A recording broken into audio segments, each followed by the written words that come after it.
오늘 우리가 읽은 본문 시편 15편 말씀 맨 위편에는 표제어로 다윗의 시라는 표제어가 달려 있습니다. 다윗의 시라고 기록되어 있기 때문에 오늘 이 시편을 쓴 사람은 다윗이다라는 점은 분명하지요. 그런데 그 외의 내용들, 어떤 배경 가운데서 이 시편의 말씀이 기록되어졌고 또 어떤 분위기에서 어떤 장단에 맞춰 오늘 본문 시편을 불러야 하는지 그에 대한 언급은 없습니다. 다만 1절에 주의 장막과 주의 성산이라는 말이 쓰인 것으로 보아 다윗이 성막에 지대한 관심이 있을 때 본 시편을 기록한 것이라 그렇게 여겨지고 있는 말씀입니다. 오늘 본문 말씀의 핵심 구절은 1절입니다. 1절의 말씀을 함께 읽어보실까요? 1절 시작. 여호와여 주의 장막에 머무를 자 누구오며 주의 성산에 사는 자 누구오니까. 아멘. 주의 장막에 머무는 자, 또 주의 성산에 사는 자는 과연 누구입니까? 라고 다윗이 물어보고 있는 말씀이지요. 이 말은 곧 하나님과 함께 거하는 자, 하나님과 함께 살아가는 자는 과연 누구입니까? 라는 질문과 동일한 말이지요. 신학적인 의미로 이 질문은 어떻게 살아가는 것이 믿음으로 살아가는 삶이고 또 어떻게 사는 것이 영원한 천국 하나님 나라를 이루며 살아가는 신앙의 길이 되는 것입니까? 라는 질문과 같은 뜻입니다. 물론 이 구절에서 영원한 천국이라는 말이 언급되어 있지는 않지만 주의 장막, 주의 성산은 곧 궁극적으로 하나님이 계시는 영원한 하늘 초소를 뜻하는 말씀이기 때문에 이는 곧 영원한 천국 하나님 나라를 뜻하는 것이고 누가 어떻게 사는 것이 하나님과 함께 영원한 천국 하나님 나라의 삶을 살아가는 자가 되겠습니까? 라는 질문을 오늘 우리가 본문을 통해서 보게 되지요. 이와 같이 어떻게 살아가는 것이 하나님 나라에 합당한 자의 삶이 되는 것입니까? 라는 질문에 답변하는 형식으로 오늘 본문의 말씀이 짧지만 기록되어져 있지요. 아마도 본 시편은 예루살렘 성소에 들어갈 때 암송한 예배 시였을 것이다 그렇게 여겨지고 있습니다. 이스라엘 절기 때에 예루살렘에 도착한 순례자가 1절을 암송하며 예배 성소에 들어갔고 또 순례자를 맞이하는 제사장들이 2절로부터 5절까지의 말씀으로 화답을 했다는 것이지요. 누가 주의 성소에 거하는 자가 될 수 있습니까? 라는 질문에 대한 답변이 2절부터 5절까지 쭉 기록되어 있고 마지막 결론으로 어떻게 오늘 본문이 마무리가 되고 있냐면 이런 일을 행하는 자는 영원히 흔들리지 아니하리로다 하고 마무리가 되고 있습니다. 이런 일을 행하는 자가 주의 성막, 주의 성소에 합당한 자라는 것이죠. 그렇다면 이런 일은 어떠한 일일까? 오늘 본문의 말씀이 10가지를 통해서 그것을 우리에게 말씀해 주고 있는데 오늘 이 말씀을 묵상하는 가운데 저와 여러분들도 이 10가지를 행하는 자가 되어 오늘도 영원토록 흔들리지 않는 하나님 나라의 은혜와 기쁨을 맛보며 살아가는 은혜가 있게 되시기를 주의 이름으로 축원합니다. 그러면 구체적으로 이런 일을 행하는 자는 어떤 일을 말씀하는가 살펴봤을 때 2절에서 3가지를 먼저 말씀해 주고 있는데 2절의 말씀을 함께 읽어보겠습니다. 2절 시작. 정직하게 행하며 공의를 실천하며 그의 마음에 진실을 말하며. 먼저 정직하게 행하는 것이 하나님 나라에 합당한 자의 모습이라는 거예요. 그리스도인이 이 땅 가운데 빛의 사녀로 살아가면서 제일 먼저 요청되는 덕목이 바로 거짓 없는 정직하게 살아가는 삶이다라고 말씀하고 있는 것을 보게 되지요. 여기에 사용된 정직이라는 말은 흠이 없다, 순결하다라는 뜻을 가지고 있는 말입니다. 그리스도인의 정직은 무엇보다 하나님 앞에서 정직하고 흠이 없고 순결한 삶을 살아갈 수 있어야 한다는 것이지요. 또한 세상 사람들 앞에서도 거짓 없는 정직한 삶을 살아내야 한다는 것이에요. 여러분, 세상 가운데 살아가는 그리스도인 성도들이 세상 사람들에 비하여 특별하게 구별되어지고 특별한 능력과 권세가 있는 이유가 어디에서 비롯되는 것인가? 그 힘은 바로 순결한 삶, 정직한 삶에서 성도의 힘과 권세가 나오게 되리라는 것이에요. 만약 그리스도인들이 세상 사람들과 똑같은 방법으로 악을 행하고 불법이 난무하고 정직하지 못하고 그런 삶을 살아간다면 여러분, 성도가 세상 사람들과 구별되는 점이 무엇이 있겠냐는 것이죠. 때문에 성도는 정직하고 거짓 없는 말과 행동으로 살아갈 수 있어야 한다. 그것이 바로 주의 성산, 주의 성소에 합당한 성도의 삶이라 먼저 말씀하고 있습니다. 두 번째 보니까 공의를 실천하는 자가 하나님 나라에 합당한 자라 말씀하고 있어요.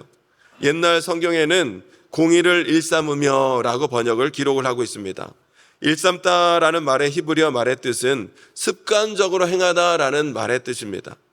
그러니까 공의를 어쩌다 한두 번 행하는 것이 아니라 습관처럼 몸에 배어있는 삶을 살아내야 된다는 것이죠.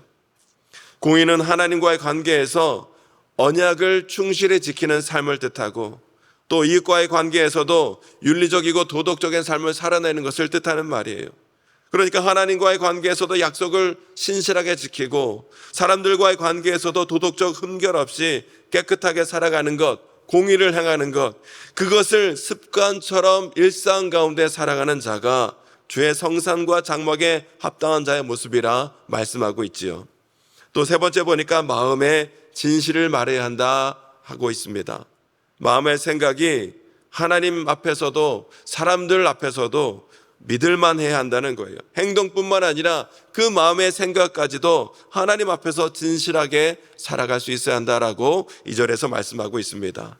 또한 3절에 보면은 이웃에 대한 그리스도의 삶이 원리에서도 하나님 나라에 합당한 자의 모습을 우리에게 말씀해 주고 있는데 3절에 보니까 이렇게 기록하고 있습니다. 그의 혀로 남을 허물하지 아니하고 그의 이웃에게 악을 행하지 아니하며 그의 이웃을 비방하지 아니하며 말씀하고 있죠. 그의 혀로 남을 허물해서는 안 된다는 거예요. 여러분, 남을 허물한다는 것은 다른 사람 뒤에서 그 사람을 욕하고 그 사람을 헐뜯고 나쁜 소문을 퍼뜨리는 이 중상모략하는 행위를 가리켜 남을 허물한다라고 뜻하는 거예요. 세상 사람들도 이런 중상모략은 나쁜 것으로 인식하고 하지 말아야 된다라고 알고 있거늘 여러분, 하물며 그리스도인들은 더더욱 이런 중상모략하는 일, 남을 허물하는 일은 해서는 안 된다는 것이지요.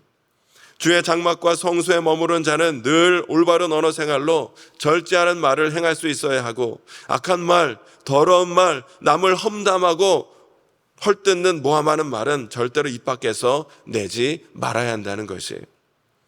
또한 그 이웃에게 악을 행하지 말라 말씀하고 있습니다. 옛날 개역 한글 성경에는 이 이웃이란 말을 벗이라 이렇게 번역해 놓았는데, 그러니까 이웃이란 말은 아주 가까운 사람을, 지인을 뜻하는 말이지요.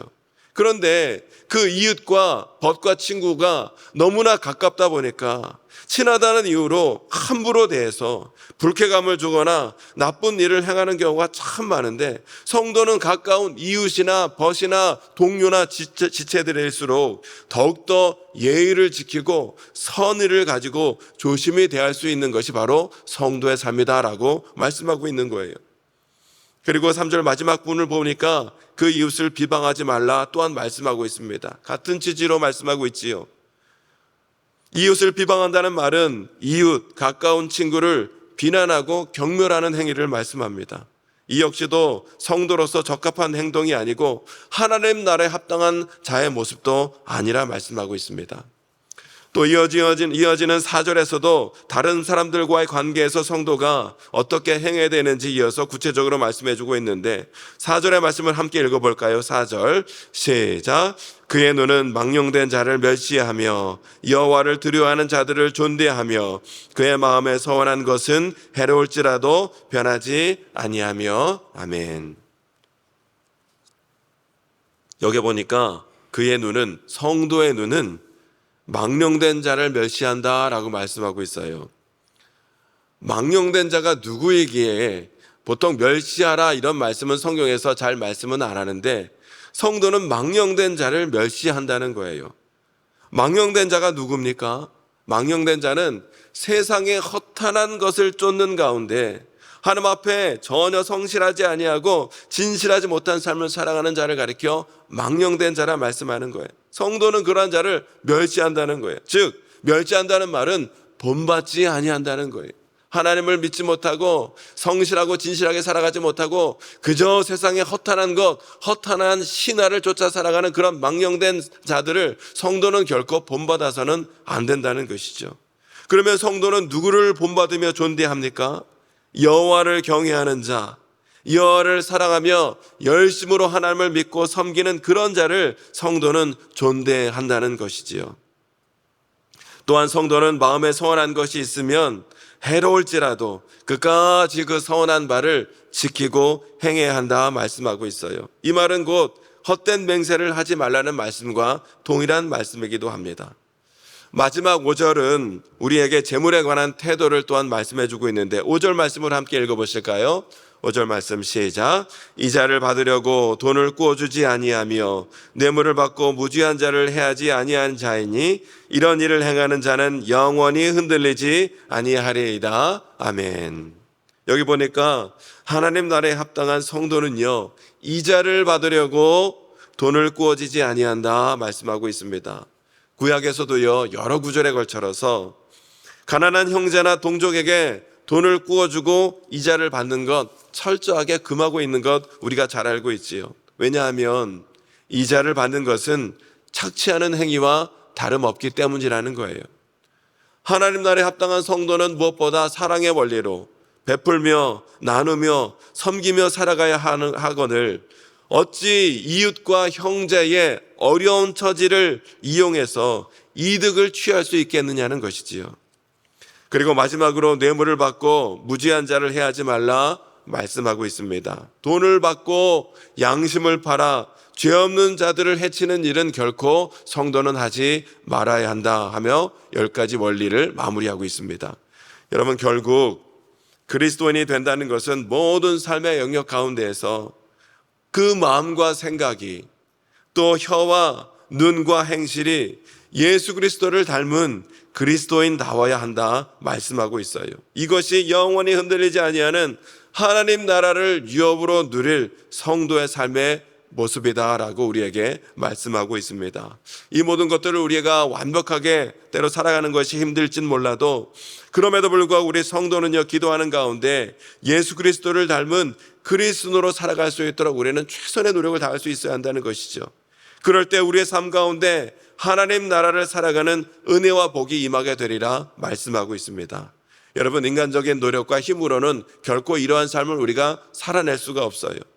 그러나 오늘도 우리가 간절히 기도하는 가운데 성령 하나님 우리와 함께 하시고 성령이 우리 심령 가운데 충만하게 임하시면 성령 하나님의 능력과 도우심으로 능히 우리는 주의 성산, 주의 성막, 하나님 나라에 합당한 성도의 삶을 살아가게 될 줄로 믿습니다. 오늘도 저와 여러분의 삶 가운데 성령 하나님이 충만하게 임하여 주심으로 우리의 마음과 생각과 행동 모든 것들이 정직하고 공의롭고 진실 가득한 삶이 되어서 영원한 하나님 나라에 합당한 삶으로 살아가는 흔들리지 아니하는 은혜와 복을 누리며 살아가는 기쁨이 있게 되시기를 주님의 이름으로 축원합니다. 우리 함께 기도하겠습니다. 하나님, 우리의 성도의 삶 가운데 우리의 마음과 행실이, 우리의 말과 생각과 모든 것들이 하나님 나라에 합당한 성도의 삶을 살아가기를 소원합니다.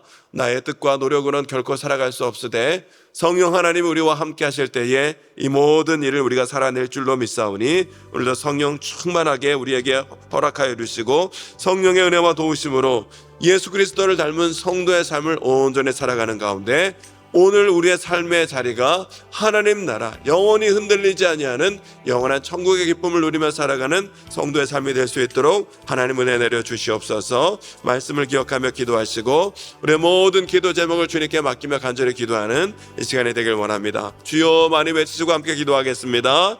주여.